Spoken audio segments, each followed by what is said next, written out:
Bonjour à tous. Hello everyone. Merci beaucoup d'être ici aujourd'hui, de vous être déplacés.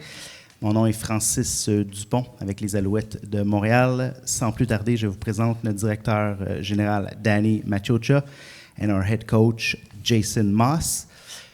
Danny va y aller d'une petite introduction suivie de Jason Moss. Then we'll start the questions. Please make sure to wait for the mic before questions. Identify yourself and your media. Sans plus tarder, je cède la parole à Danny Maciocia. Oui, bonjour tout le monde. Good morning to everyone. Pour parler un petit peu de notre saison ou de résumer la saison, je dirais que s'il y a un mot en tête qui probablement résume la saison, je dirais que c'est la persévérance. Tout ce qu'on a vécu cette année, c'était une première pour moi, avec le camp d'entraînement, avec toutes les questions qu'on avait au camp d'entraînement, que ce soit au poste de carrière. Puis il ne faut pas oublier non plus que quand Davis s'est présenté au camp, il était loin d'être à 100% à cause qu'il s'est blessé pendant la saison morte. Mais écoute, le début de la saison, je pense qu'on a vu jusqu'à quel point on est capable de performer quand nos effectifs sont disponibles. Puis je pense que le départ qu'on a eu, c'était un départ de canon avec un départ de 3-0 puis 5-2. On a vécu un petit peu d'adversité dans le mois de août avec le nombre de joueurs qu'on a perdus pendant... Comme partant, je pense qu'à un moment donné, on avait 11 joueurs qui n'étaient pas disponibles dans l'alignement. Puis on a vu le caractère de cette équipe à la fin de la saison avec le nombre de victoires qu'on était capable d'accumuler quand la plupart de nos effectifs étaient de retour. Mais pendant la saison longue, il faut dire aussi qu'on a toujours eu des petits problèmes, des petits bobos de blessures qu'on avait besoin d'adresser quotidiennement jusqu'à la Coupe Grey. Pour te résumer ça même un petit peu, je vais aller même plus loin. Si tu regardes les 3 dernières années, depuis que Jason est dans l'organisation, je pense que cette équipe-là compétitionne pas chaque match, mais chaque jour. Puis on voit les résultats les 3 dernières années. On a gagné une Coupe Grey en 23, on a gagné 12 matchs en 24. Malheureusement, on a subi une défaite dans la finale de l'Est. Puis cette année, on était de retour dans la Coupe Grey. Puis je pense que ça devrait inspirer beaucoup de monde avec le noyau de joueurs qu'on a à l'interne de cette équipe-là. On voit que la plupart de nos joueurs sont des joueurs qui ont 25, 26, 27 ans. Je pense que notre équipe de dépisteurs sont capables d'identifier du talent de l'autre côté de la frontière. Puis je pense qu'on fait du bon boulot avec notre repêchage. Tout ce qu'on a vécu, je pense que la seule façon qu'on pouvait se rendre dans cette grande finale, la raison, dans mon esprit à moi, dans mon opinion à moi, ça se trouve à ma droite. Ça, c'est Jason. Son leadership était vraiment impeccable, comment il a géré tout ça. Même pendant la défaite, les 5 défaites consécutives, je peux te dire qu'à l'interne de cette organisation, il n'y avait jamais de panique. Jamais de panique. Puis ça démontre jusqu'à quel point que son leadership est tellement important à cette équipe-là.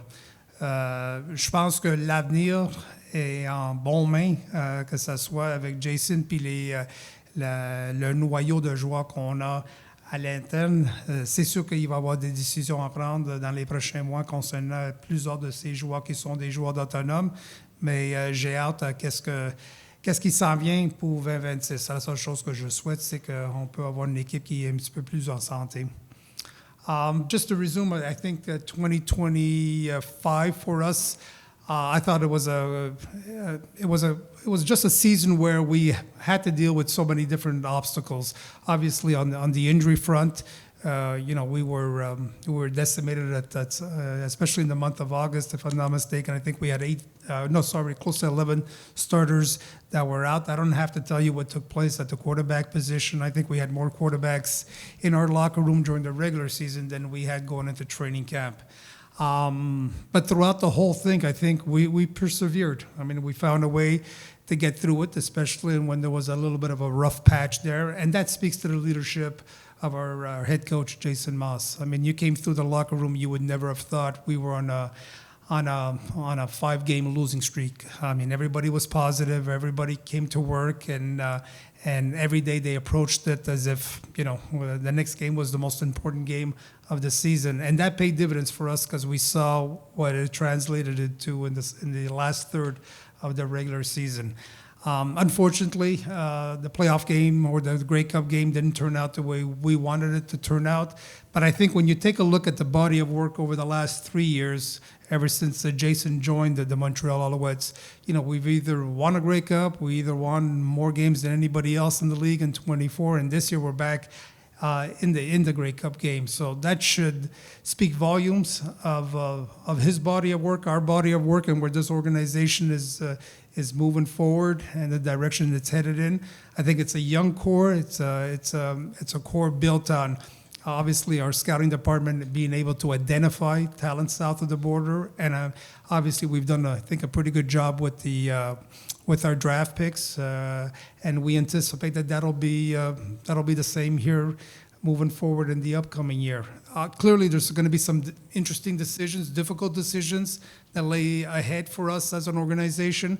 But like every other year, we're going to try to put the best product available on that field, and under the leadership of Coach Maas, I'm a firm believer that we're going to be able to produce at a high level and just pick up where we left off, especially in the last third of the regular season.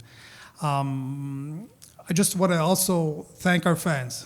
I think that's extremely important for this organization to mention the fan support that we've received here in 2025. Much is said about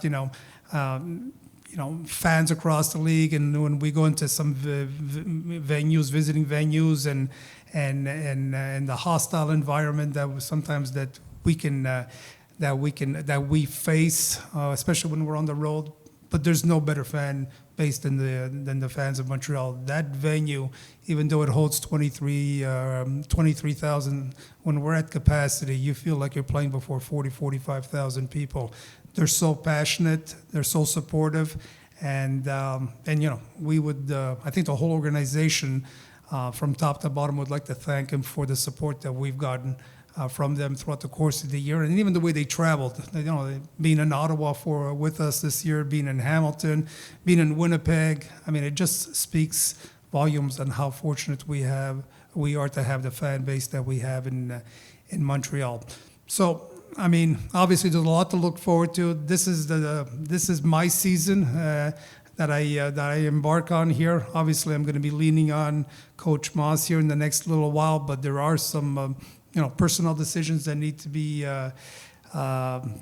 addressed, and we will do so within the next few weeks and the upcoming months. If you notice the way we operate here the last few years, we try to get as much done before the holidays. That's the goal, is try to get as much done before the holidays. There's always going to be 3 or 4 cases that we're going to have to address in the new year, but the bulk of the work, we'd like to get it resolved before the holiday season. So a lot to look forward to.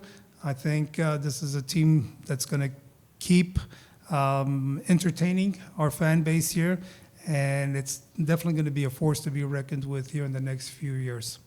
Thank you. Merci, Danny. Jason Maas will go with a statement. Yeah. Merci à tous, nos partisans, pour votre support au cours de l'année. I want to first say thank you to all of our fans out there. Danny talked about at the end. The support we get from Montrealers, from Quebecers is amazing, and we feel it in our building. We say we play for Montreal, Quebec in the 4-2-5, and we mean it. But when we see the support given to us back, it makes our job easy to go out there and on the road as well. In Ottawa at the Grey Cup, we see it, we feel it. It's been tremendous, and it's support while we're winning, and even during the stretch when we were losing at home.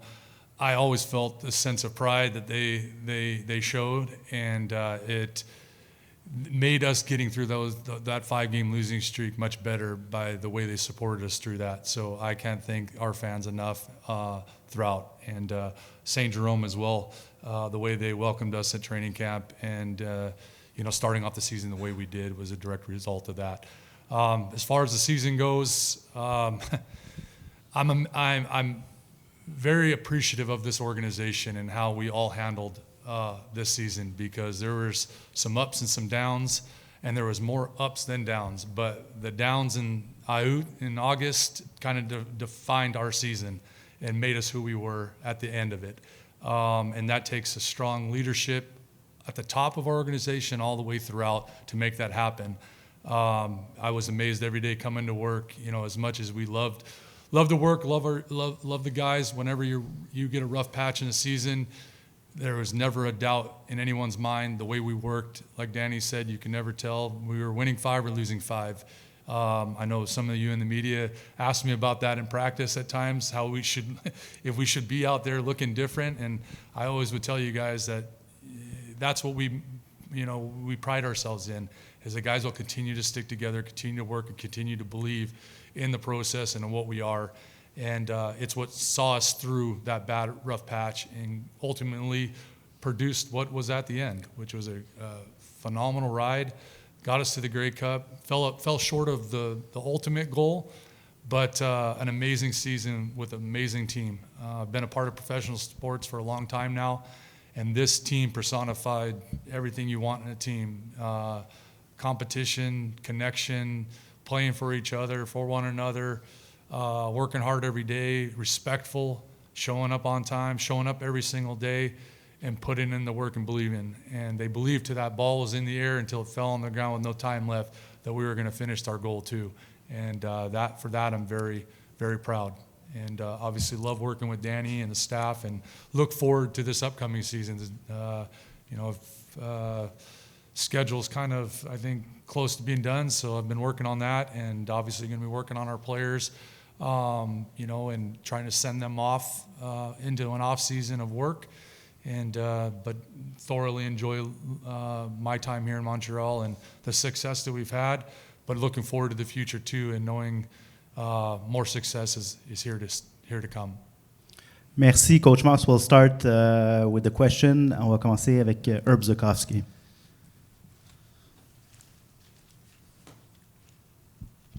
Thank you. I guess I don't have to identify myself now.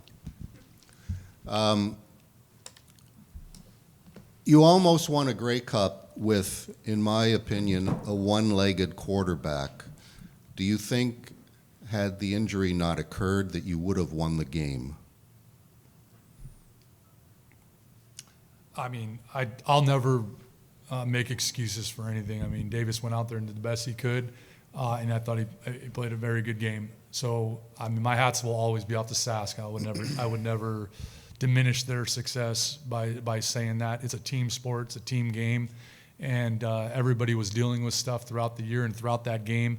So rather than disrespect that win, I would just say, the game got played the way it did, and they were the victors and the 112th Grey Cup winners. You want to say anything? No, I mean, I concur with exactly what Jason said. There was definitely many circumstances throughout the course of that football game that chances are, if we're on the right end of those scenarios, chances are, we're probably walking away with the Grey Cup. Having said that, they made a few more plays, so they're very deserving of winning the Grey Cup. As far as Davis is concerned, I think you guys all know how we feel about him. He's the ultimate competitor. He put it all out there, and I think I've mentioned to him on a couple of occasions here over the last 24 hours how proud I am of him. I mean, that was a gutsy effort, and not too many people would have been able to endure what he went through throughout the course of the season and that game. And everybody feels inspired by him when they see him put it on the line, just like the rest of our players did in that football game. So the credit goes to Saskatchewan. That was big for them. They were able to pull it off. But when I look at internally what we've got here, and with Davis leading our football team moving forward, there's a lot to look forward to. If I can just ask a follow-up question, there are 8 teams sitting here today that would undoubtedly say that they need to improve. You have acknowledged that you have some difficult decisions to make, so what is your priority? Well, the priority is to win one more game. That's the priority, is to win the Grey Cup. And now, how are we going to get to that game? How are we going to win it? Well, that's where the off season starts, and there's going to be some dialogue here with Coach Moss. We're going to sit down. We're going to identify, where the priorities lie, and we're going to be able. No 2 editions are ever the same. So we know that next year's edition is going to look a little bit different. Clearly, we want to identify who the core, the foundation is. Try to keep that intact, and then on the scouting side, we're going to have to plug a few of those holes, and whether it's south of the border or through the draft. To make up some of the ones that possibly will either leave us or we're going to have to walk away from. But again, the core, the foundation, we'd like to keep intact here for the next little while. But where do you think you need to improve? We need to improve everywhere. Everywhere we need to improve. I think we can definitely get better, with getting a little bit deeper with Canadians along the receiving core. To give you an example, definitely would like to have, definitely would like to address the quarterback position behind Davis Alexander. Definitely would like to address a little bit, our return game. But improving is not necessarily just one specific position as a starter. Improving is also making sure that you have depth at those positions. Salut Danny, Nicolas de la Presse. On sait que Philpott devient agent libre. Est-ce qu'il en a fait assez cette saison pour vous convaincre? Si oui, à quel point c'est une priorité de le garder? Philpott, c'est une priorité, c'est sûr, parce que c'est pas seulement cette année, c'est les dernières années. Puis il ne faut pas oublier non plus que Tyson, c'est quelqu'un qu'on a repêché. Alors, aussi, qu'est-ce qu'on connaît de Tyson? Tyson, c'est un excellent joueur de football qui est capable de performer dans des gros matchs. Il l'a déjà fait dans le passé. La clé pour nous, c'est que de s'asseoir avec Tyson, puis son représentant, puis on va voir jusqu'à quel point on peut s'entendre dans les prochaines, je souhaite dans les prochaines semaines ou dans les prochains mois. Tyson veut être à Montréal, les Alouettes de Montréal veulent l'avoir à Montréal. Là, c'est une question qu'on va s'asseoir, puis on va essayer de s'entendre sur un contrat. Oui, Danny, Éric Leblanc de RDS. De ton œil à toi, quand tu as regardé le match, si on met de côté le fumble qui a été très coûteux, qu'est-ce qui a mené à la défaite? Et est-ce que tu as trouvé que la défense contre la course qui avait eu des ennuis durant la saison, ça l'a fait mal durant le match? Mais je dirais que probablement Saskatchewan était un petit peu plus opportuniste que nous. Je pense que quand tu regardes le revirement, on a eu 4, eux autres, il y en avait 0. Je pense qu'on a une belle opportunité tôt dans le match d'aller chercher un revirement qui probablement va amener à un toucher, mais malheureusement, c'était pas le cas.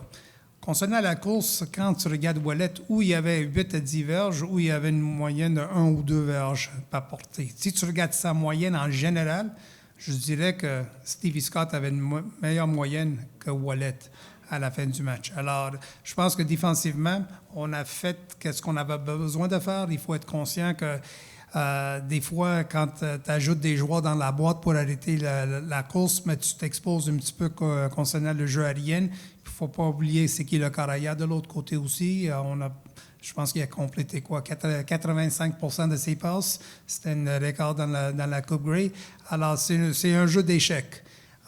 Puis, à la fin, on avait une opportunité de compter un touché, peut-être d'aller chercher 2 points. Mais même si on n'est pas capable de convertir les 2 points, mais on botte le ballon, on a un genre de two and out. Puis avec le bâton qu'on a dans notre vestiaire, on pouvait aller chercher quelques premiers essais puis d'aller chercher un placement de, 50-52 verges pour aller chercher la victoire.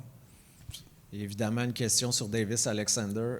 Quand il a aggravé sa blessure contre Toronto, vous lui avez donné 2 mois de remise en forme. Tu avais assuré qu'il allait revenir au jeu s'il était rétabli à 100%, peut-être même lui donner une semaine ou 2 de plus. Hier, il nous disait qu'il est revenu, il n'était pas à 100%, qu'il savait que ça serait ça pour le reste de la saison. Comment ça s'est géré, la situation à l'intérieur? Si on voulait attendre qu'il sera à 100%, mais la prochaine fois qu'on le verrait, ça sera en 26 au camp d'entraînement. Alors, on était conscient de tout ça. Alors, c'est sûr qu'on veut un Karaia qui est plus près possible de 100%. Genre, on avait un Karaia qui était probablement à 80%, et puis qui était motivé, puis qui voulait jouer. Puis cette motivation-là, je pense que ça a inspiré beaucoup de monde dans le vestiaire, puis c'est une des raisons principales pourquoi on a joué à la Coupe Grey. Mais une chose, c'est sûr, là, on l'a le temps devant nous. Là, il faut avoir un plan en place pour que Davis vienne au camp d'entraînement à 100%. Parce que, une chose est sûre, on ne veut pas revivre ce qu'on a vécu cette année. Oui, Frédéric Daigle, la presse canadienne. This question is for Jason. You play the position. Is Davis too bulky to be a QB in this league? Should he change something? Is this injury caused because he maybe did too much overtraining or something like that? The first part of your question, is he too bulky to play the position? No. The way he played it this year, the success he had playing is a direct result of the training he has and what he put into the offseason. Whenever you're tasked with being a franchise quarterback for the first time, human nature is to do too much. And when we look at an offseason coming up and compare it to last, that's what we're going to do with him. We'll sit down with him, we'll look at everything he did, and I think he'll have learned as well of the things that worked and the things that maybe we can look at doing a little bit differently.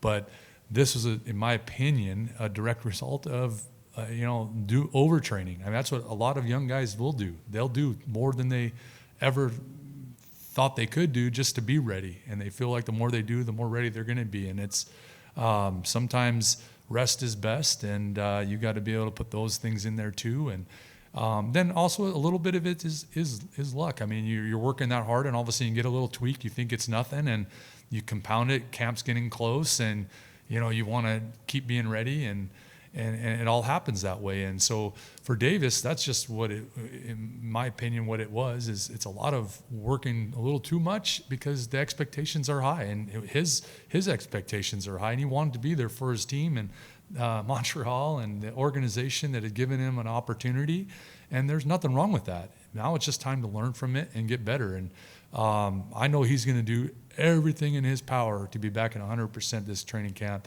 And when the question was asked about improving our football team, that's everybody. Everybody's got to improve and get better in the offseason to make us better, and Davis will do his part in that, I assure you. Danny, hier, Philpott, en tout cas, peut-être que j'interprète, mais dans ce qu'on a compris de ce qu'il disait hier, c'est qu'il veut faire partie des receveurs peut-être les mieux payés dans la Ligue canadienne. Est-ce que tu trouves qu'il en a fait assez pour mériter ça, d'être parmi les 10-20 meilleurs receveurs au niveau du salaire dans cette ligue-là? Tu sais, 20, oui. Mais écoute, c'est un excellent receveur. J'ai pas besoin de te dire jusqu'à quel point qu'on l'apprécie. Je pense que c'est pas seulement les partisans qui l'apprécient, mais les entraîneurs, ses coéquipiers. Je pense que tout le monde veut le revoir à Montréal. Puis on va faire tout possible pour le garder à Montréal. Comme j'ai dit, je m'entends tellement bien avec lui puis son agent, puis je suis convaincu qu'on va s'asseoir dans les prochains jours et on va commencer à en discuter puis de voir où ça va nous amener. Mais je pense qu'il y a un fort désir de sa part de jouer à Montréal, de jouer avec Davis, de jouer pour les Alouettes de Montréal. Puis pour nous, c'est très important de garder notre choix de première ronde. Si on se rappelle, on a fait un échange pour aller chercher ce choix-là, en sachant que peut-être il y a des fortes possibilités que Tyson pouvait se trouver je pense qu'on l'a sélectionné 9e dans la première ronde qui sera là, puis on voyait le potentiel dans ce jeune joueur-là. Alors, il est jeune, on veut le garder ici, puis je pense qu'avec la brigade de receveurs qu'on a, avec le carrière qu'on a, mais on peut avoir beaucoup de succès à l'attaque. Mais, comme j'ai dit, il y a des discussions qui s'en viennent, mais moi, je suis assez confiant qu'on va le garder ici. Là, on verra. Danny, as-tu des joueurs que tu as déjà confirmés, tu leur as déjà dit qu'ils ne seraient pas de retour dans l'organisation? Non. Parce que actuellement, on est dans un processus où on les rencontre tous, on leur parle de la saison qu'ils ont eue en 25, puis on parle aussi de 2026, mais ils savent tous qu'il y a des discussions qui s'en viennent avec notre staff d'entraîneurs, en particulier Jason, pendant cette fin de semaine, puis on va commencer à identifier où les priorités sont, puis on sait qu'il y a un plafond salarial, on sait qu'on a une enveloppe d'argent qu'on peut dépenser, mais comment est-ce qu'on va le dépenser? Parce que si à un moment donné, on paie X à un joueur de plus qu'on a anticipé, mais on va aller le chercher où? Puis c'est là où ça devient un petit peu une casse-tête pour nous, mais ça, c'est des décisions qu'on va prendre comme organisation, mais on va le prendre seulement après que je m'assois avec Jason, puis je veux être sûr qu'on se trouve sur la même longueur. Question for Jason. Thank you for learning French. What can your QB and your team learn from this loss at the Grey Cup? Oh, what can you learn? I mean, I'll just say this: experience helps everything. What can you learn? I mean, you learn a little bit everything from experience, in my opinion. Just the reps taken in a Grey Cup in that big of a game, the ebbs and flows of that game, the preparation of the week, everything that goes into that game, a full season's worth of work coming down to one 60-minute game. There's so much that encompasses that game. So I think that experience in and of itself, that big of a game, helps all of our players. And when you the expectation here is to get right back to it and win it. And how are we going to do that? Well, we're going to continue to work hard, compete, stay connected, do all those things. Well, all those memories, those guys are going to share that together, and it's going to be what motivates them the whole season. So, to me, I mean, that's how you get better, is by the experience of it all, and I think that's what you ultimately learn.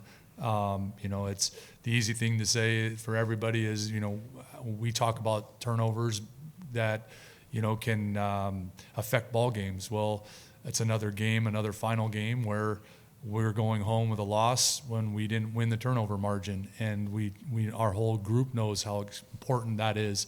And it's just another thing when we show up at training camp next year and we teach how to hold the ball and how to make good decisions and how to go after the ball, how important it is. But ultimately, the experience in and of itself in that game is going to help our whole team get better and make us a much stronger team in 26.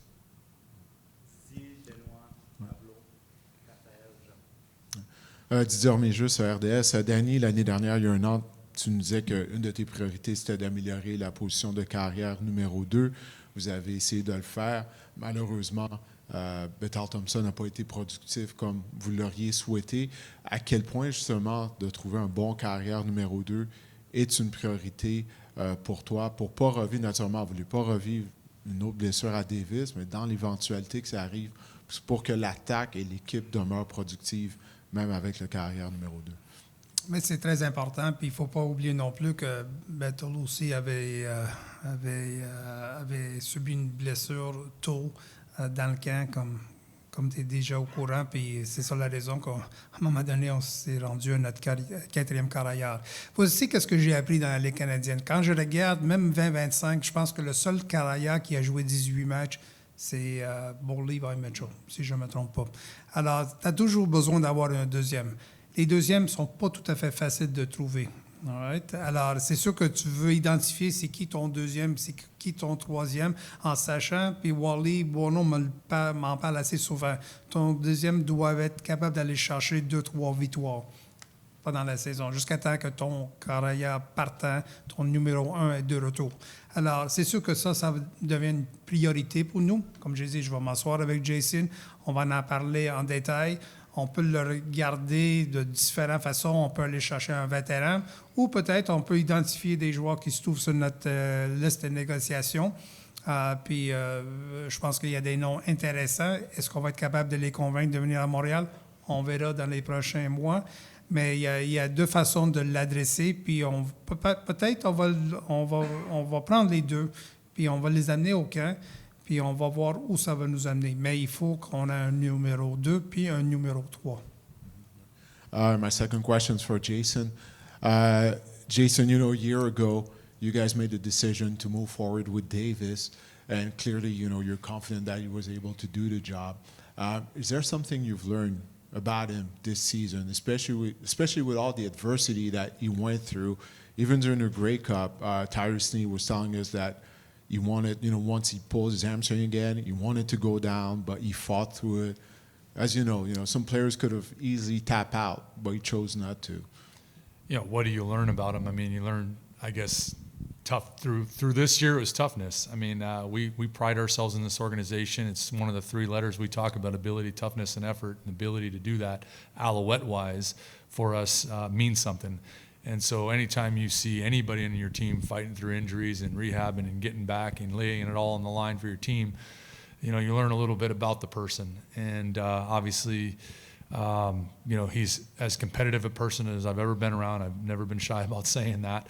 But then you look at the toughness factor and the way he plays the game. It's so much the right way. And I was blown away by that, because I know when those things happen, there was no way you were going to get him off the field. And obviously, even in the Toronto game at the end, midway through the season, he pulls it at the very end of the game, and he didn't play for 9 weeks after that, or however long it was. I mean, he leaves it all on the line, and you just finally got to see all that this year. And he's a tremendous quarterback. We're lucky to have him, fortunate to have him, and excited about him moving forward.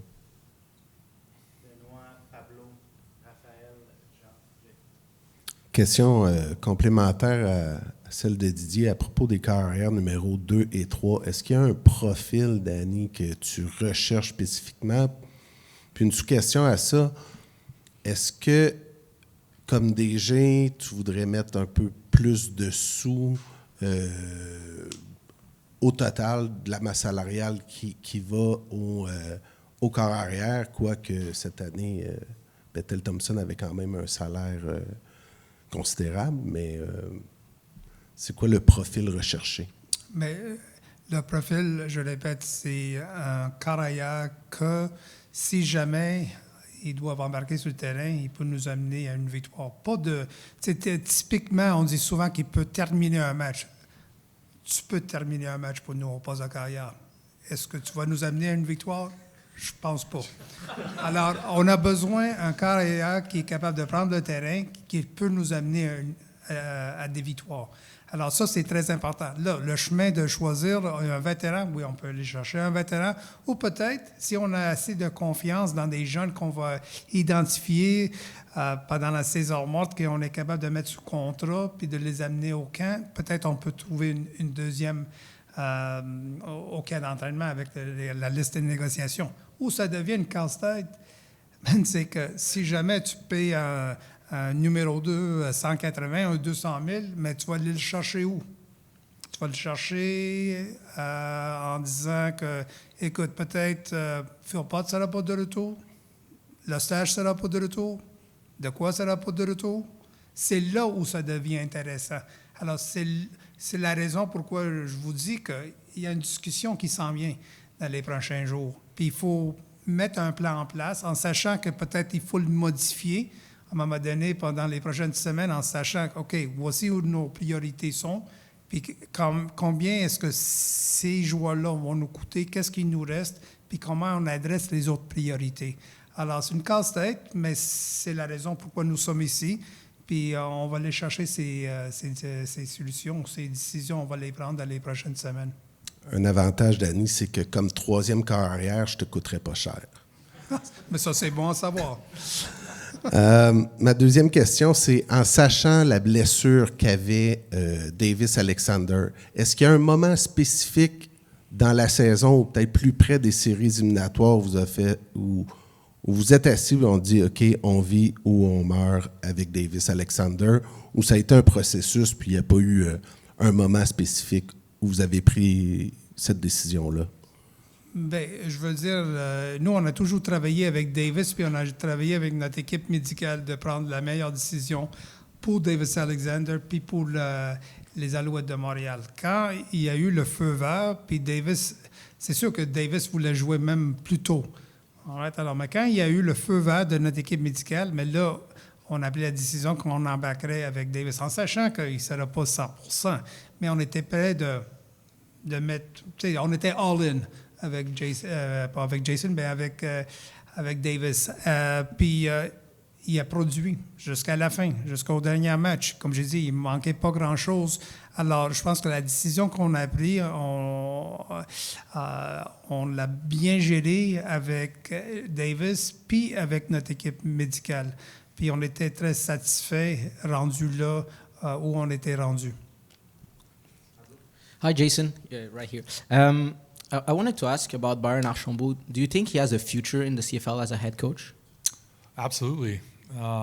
He's, for his age right now, doing what he's been tasked to do, he's done a tremendous job, and that's usually the first step to becoming a head coach is being a coordinator and being a successful one.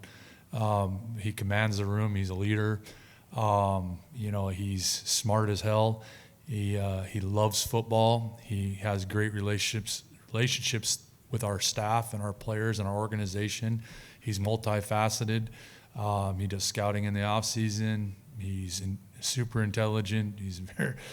I could keep going on and on about him. I know it's just a matter of time before he's going to get offered or get an opportunity. And when it happens, I'll wish him nothing but the best because I know he's a tremendous coach, but he's also an even better human being. He's just a tremendous person. We saw it, but players also talk about it. But after the game, you were the Grey Cup. You were really calm. Do you feel this is a sign of growth in your process as a head coach as well? Yeah, I think just experience in and of itself, and I think obviously I've talked about it about discipline being a part of what I wanted to display better. And that's, being able to deal with your emotions. Some people get motivated by the emotions of being outward and others don't. And ultimately, I wanted to stay true to myself and stay calmer and a better demeanor, ultimately. There's times where I do go off and do it. It's just less and infrequent. And I think that's just a matter of growth more than anything and a realization. And it has worked. We are as disciplined as a team. I think we finished 5.7 penalties after 21 games, and that's the best in the league. And I know the type of team we have and what we're about, and it means something to be that. Question pour Danny. Vous l'avez mentionné, un des points forts de cette équipe au cours de la saison a été la culture dans le vestiaire. À quel point est-ce que ça va être important de ramener le plus de joueurs possible pour la saison prochaine afin de maintenir cette culture? Mais la culture est, oui, très important. Mais la culture, ça commence avec le monsieur à ma droite. All right? Alors, je sais que ça soit que tous nos joueurs vont être de retour, la culture ne va pas changer. Puis s'il y a une quinzaine de nouveaux joueurs qui vont faire partie de l'édition 2026 des Alouettes de Montréal, mais ils vont s'adapter assez vite. Parce qu'elle est tellement forte qu'à un moment donné, quand tu mets pied dans le vestiaire, tu t'aperçois qu'il faut que j'embarque. Puis ça presse, si tu veux faire partie de cette équipe-là. Je veux garder le noyau, je veux garder la fondation en place. On va voir comment on va le faire.